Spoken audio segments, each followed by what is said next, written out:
Hello students, welcome back to my channel Sir RK Singh.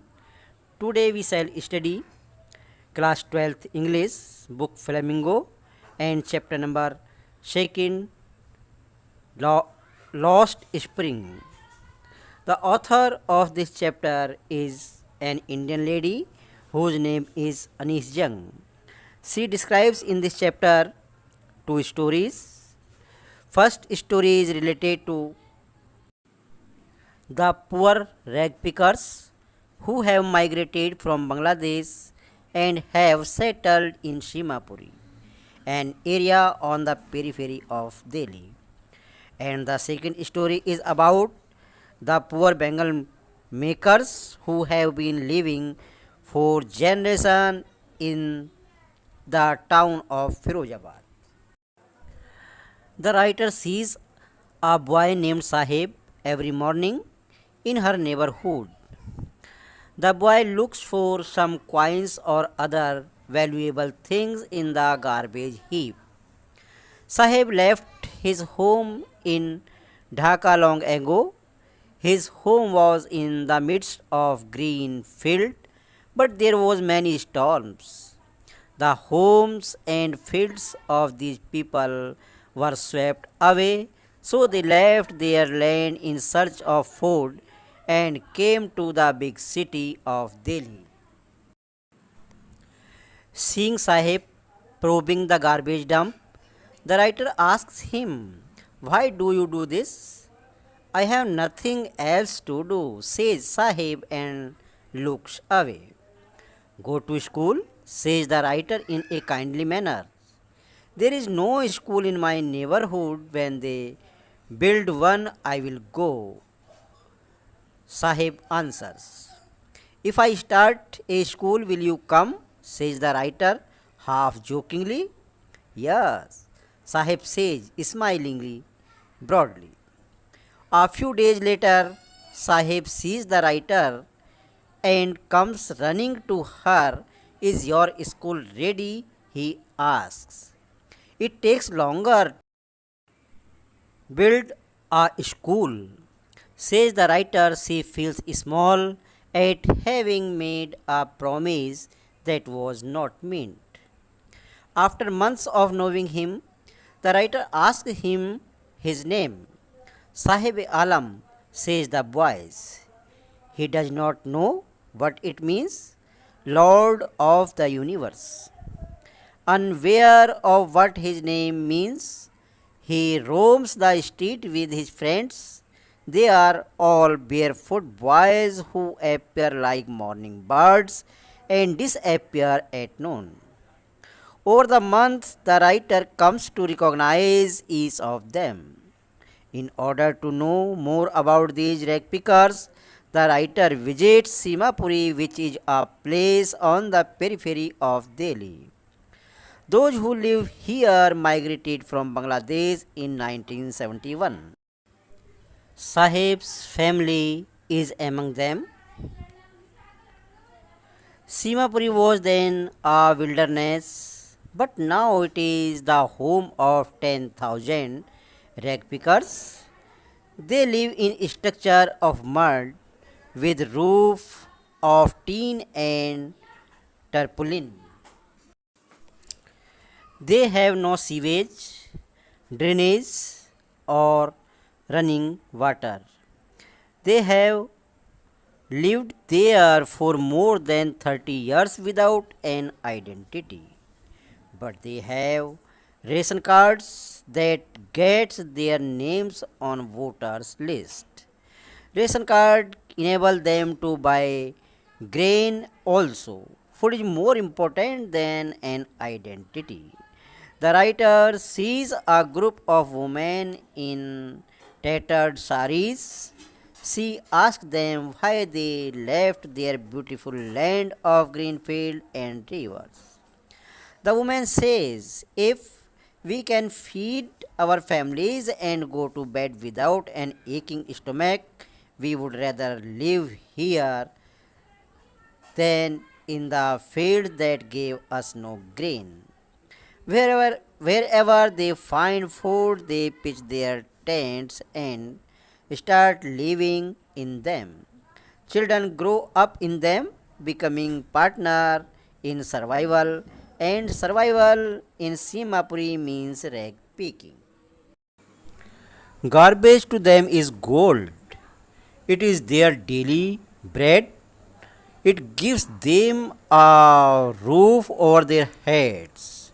Even if it is a leaking roof, but for a child it is even more. I sometimes find a rupee, even a 10 rupee note, Sahib says, his eyes lighting up. When a child finds a silver coins in a heap of garbage, he doesn't stop probing, for there is hope of finding more. For children, garbage has a meaning different from what it means to their parents. For them, it is a wonderful. For the elders, it is a means of survival. One winter morning, the writer sees Sahib standing by the gate of a club. He was watching two young men dressed in white playing tennis. I like the game, he says. I go inside when no one is around. The gatekeeper lets me use to swing. Sahib is wearing tennis shoes. Someone gave those to him. They are the discarded shoes of some rich boy. There is a hole in one of them, but that doesn't bother Sahib. For one who has walked barefoot, even shoes with a hole is a dream come true. But the game he is watching is out of his reach. One morning, the writer sees Sahib going to milk booth. He has in his hand a steel canister. I now work in a tea stall. I am paid 800 rupees and given all my meals, he says. The writer sees that Sahib has lost the carefree look of his face. The steel canister seems heavier than the plastic bag he used to carry over his shoulder. The bag was his. The canister belongs to the man who owns the tea shop. Sahib is no longer his own master. Now the author tells about the second story. The writer meets a boy named Mukesh in Firozabad. Mukesh belongs to a family of Bengal makers, but he wants to be his own master. He says that he will be a motor mechanic. His dream looks like a mirage in the dusty streets of Firozabad. The town is famous for its bangles. Every other family here is engaged in making bangles. It is the center of India's glass blowing industry.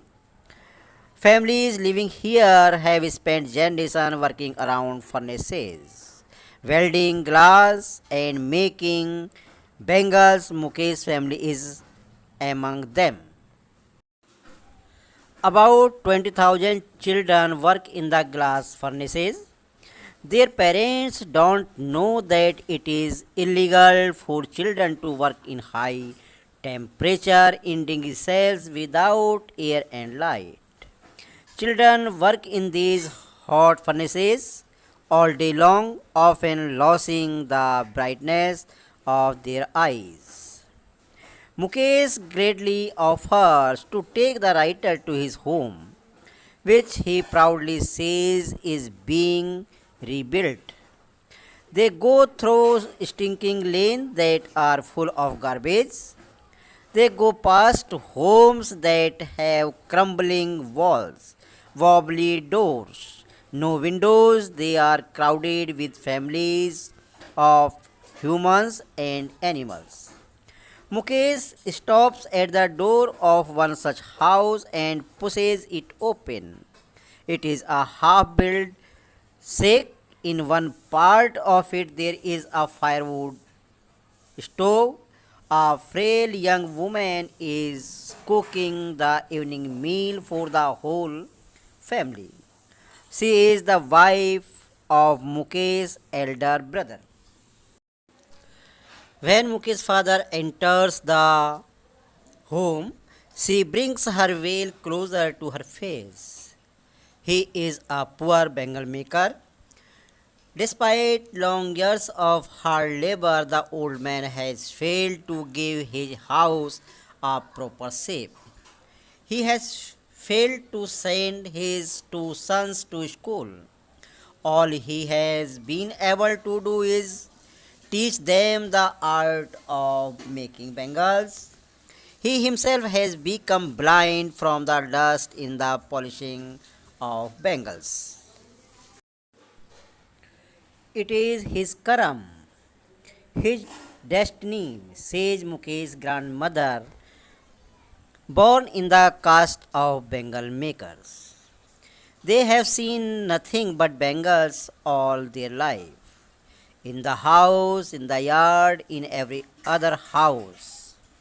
Every other yard, every street in Firozabad, in dark hutments, boys and girls sit with their fathers and mothers in the flames of oil lamps. They weld pieces of colored glass into circles of bangles. Their eyes are more adjusted to the dark than to the light outside. Thus, they lose their eyesight even before they become adults. In another hutment, the writer sees a young girl named Savita. She is in a draped pink dress. An elderly woman sits alongside her. They are soldering pieces of glass. Savita's hands move mechanically like the tongues of a machine. At present, she hardly knows that the bangles she is making are symbol of an Indian woman's suhag.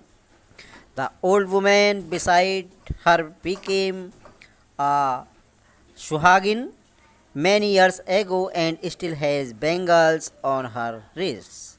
But there is no light in her eyes. Her voice is drained of all joys.